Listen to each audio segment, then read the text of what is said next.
പശ്ചിമേഷ്യയെ പിടിച്ചുകുലുക്കിയ സംഘർഷത്തിൽ ഇറാൻ നടത്തിയ തിരിച്ചടിയിൽ ഇസ്രയേൽ തലസ്ഥാനമായ ടെല്ലവീവിൽ മാത്രം സംഭവിച്ചത് വൻ നാശനഷ്ടങ്ങളെന്ന റിപ്പോർട്ടുകൾ. ഇറാൻ തൊടുത്തുവിട്ട മിസൈലുകളും ഡ്രോണുകളും പതിച്ച് നഗരത്തിലെ 1000-ലധികം വീടുകൾ വാസയോഗ്യം അല്ലാതായി തീർന്നുവെന്ന് ടെല്ലവീവ് മേയർ റോൺ ഹുൾദായ് തന്നെയാണ് വ്യക്തമാക്കിയത്. ഇസ്രയേലി ചാനൽ 12 നൽകിയ അഭിമുഖത്തിലാണ് അദ്ദേഹം ഇക്കാര്യം വെളിപ്പെടുത്തുന്നത്. ഫെബ്രുവരി 28 ആരംഭിച്ച അമേരിക്കൻ ഇസ്രയേൽ സംയുക്ത ആക്രമണത്തിന് മറുപടിയായാണ് ഇസ്രയേലിലെ പ്രധാന നഗരങ്ങളിലേക്ക് ഇറാൻ ശക്തമായ മിസൈൽ ഡ്രോൺ ആക്രമണങ്ങൾ നടത്തിയത്. ടെല്ലവീവിന് പുറമെ സമീപ പ്രദേശങ്ങളായ റാമത്ത് ഗാൻ, ബിനൈ ബ്രാക്ക് എന്നിവിടങ്ങളിലും മിസൈൽ അവശിഷ്ടങ്ങൾ പതിച്ച് കെട്ടിടങ്ങൾക്കും വാഹനങ്ങൾക്കും നാശനഷ്ടങ്ങൾ സംഭവിച്ചു. അതേസമയം 40 ദിവസം നീണ്ടുനിന്ന യുദ്ധത്തിൽ ഇസ്രയേലിന് ഏകദേശം $17.5 ബില്യൺ നഷ്ടമുണ്ടായെന്നും ചാനൽ 12 നേരത്തെ റിപ്പോർട്ട് ചെയ്തിരുന്നു. യുദ്ധസമയത്ത് ഇസ്രയേൽ സമ്പദ്വ്യവസ്ഥ ഭാഗികമായി അടച്ചുപൂട്ടിയതു മൂലമുണ്ടായ നഷ്ടമോ പുനർനിർമ്മാണ ചെലവുകളോ ഉൾപ്പെടുത്താത്ത കണക്കാണിതെന്നായിരുന്നു റിപ്പോർട്ട്. വസ്തുവകകൾ നശിപ്പിച്ചതുമായി ബന്ധപ്പെട്ട് ഇതുവരെ 30,000-ഓളം അപേക്ഷകളാണ് ഇസ്രയേൽ ടാക്സ് അതോറിറ്റിക്ക് ലഭിച്ചതെന്ന് വിവിധ ഇസ്രയേൽ മാധ്യമങ്ങൾ റിപ്പോർട്ട് ചെയ്യുന്നു.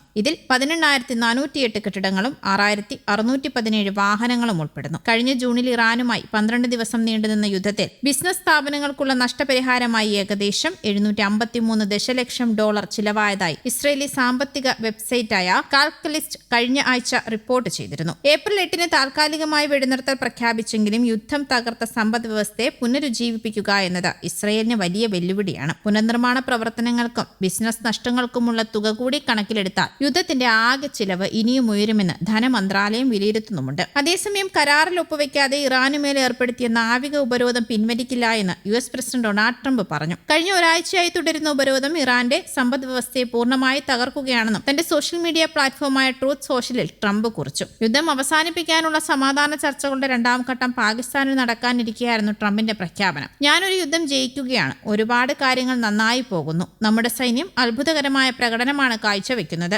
ഇറാന്റെ സൈനിക ശേഷി തകർന്നു. അവരുടെ നാവികസേന പൂർണ്ണമായും തുടച്ചു നീക്കപ്പെട്ടു. വ്യോമസേനയാണെങ്കിൽ ഒളിവിലാണ്. ഇതിൽ പ്രധാനം US-ന്റെ ഉപരോധമാണ്. അത് ഇറാനെ പൂർണ്ണമായി നശിപ്പിക്കുന്നു. ഒരു കരാറുണ്ടാകുന്നതുവരെ ഉപരോധം തുടരുമെന്നും അവർക്ക് പ്രതിദിനം $500 മില്യൺ നഷ്ടമെന്നും ട്രംപ് കുറിച്ചു. അതേസമയം US ഇറാൻ വെടിനിർത്തൽ കാലാവധി ബുധനാഴ്ച അവസാനിക്കാനിരിക്കെ പാകിസ്ഥാനിലെ ഇസ്ലാമാബാദിൽ നടത്തേണ്ട 2ാം ഘട്ട സമാധാന ചർച്ചകൾ അനിശ്ചിതത്വത്തിലുമാണ്. അതിനിടെ അമേരിക്കൻ ഉപരോധത്തിനും ഭീഷണികൾക്കും വഴങ്ങി യാതൊരു ചർച്ചകൾക്കുമില്ലെന്ന് ഇറാൻ വ്യക്തമാക്കി. സമാധാന ചർച്ചകളെ കീഴടങ്ങുന്നതിനുള്ള വേദിയാക്കി മാറ്റാൻ ഡൊണാൾഡ് ട്രംപ് ശ്രമിക്കുകയാണെന്ന് ഇറാന്റെ പാർലമെന്റ് സ്പീക്കർ മുഹമ്മദ് ബാഗർ ഖാലിബാഹ് ആരോപിച്ചു. ഭീഷണിയുടെ നിഴലിൽ ചർച്ചകൾ നടത്തുന്നത് ഇറാന്റെ നയമല്ലെന്നും അമേരിക്കയുടെ സമ്മർദ്ദ തന്ത്രങ്ങൾക്ക് വഴങ്ങില്ല എന്നും അദ്ദേഹം അറിയിച്ചു. ഭീഷണികൾക്ക് കീഴിൽ ചർച്ചകൾ നടത്തിയാൽ പുതിയ യുദ്ധതന്ത്രങ്ങൾ പുറത്തെടുക്കാൻ ഇറാൻ മടിക്കില്ല എന്നും അദ്ദേഹം മുന്നറിയിപ്പ് നൽകി. ട്രംപിന്റെ നയങ്ങൾക്കെതിരെ കടുത്ത ഭാഷയിലാണ് ഖാലിബാഹ് പ്രതികരിച്ചത്. ഹോർമസ് കടലിടുക്കിൽ ഇറാനിയൻ കപ്പൽ പിടിച്ചെടുത്ത നടപടി മേഖലയെ വലിയ പ്രത്യാഘാതങ്ങൾ ഉണ്ടാക്കുമെന്നും അദ്ദേഹം പറഞ്ഞു. സമാധാനപരമായ ചർച്ചകൾക്ക് ഇറാൻ ഇപ്പോഴും തയ്യാറാണ്. എന്നാൽ അത് പരസ്പര ബഹുമാനത്തോടെയും അന്തസ്സോടെയും ആയിരിക്കണം. ഉപരോധങ്ങളും സൈനിക ഭീഷണികളും ഉയർത്തിക്കൊണ്ട് ചർച്ചാമേശയിലേക്ക് ഇറാനെ എത്തിക്കാമെന്ന് ആരും കരുതേണ്ട എന്നും അദ്ദേഹം കൂട്ടിച്ചേർത്തു. പാകിസ്ഥാനിൽ നടക്കാൻ സാധ്യതയുള്ള ചർച്ചകളിൽ പങ്കെടുക്കുന്നതിനെക്കുറിച്ച് ഇറാൻ അനുകൂലമായി ആലോചിക്കുന്നുണ്ടെന്നും അന്തിമ തീരുമാനം എടുത്തിട്ടില്ല.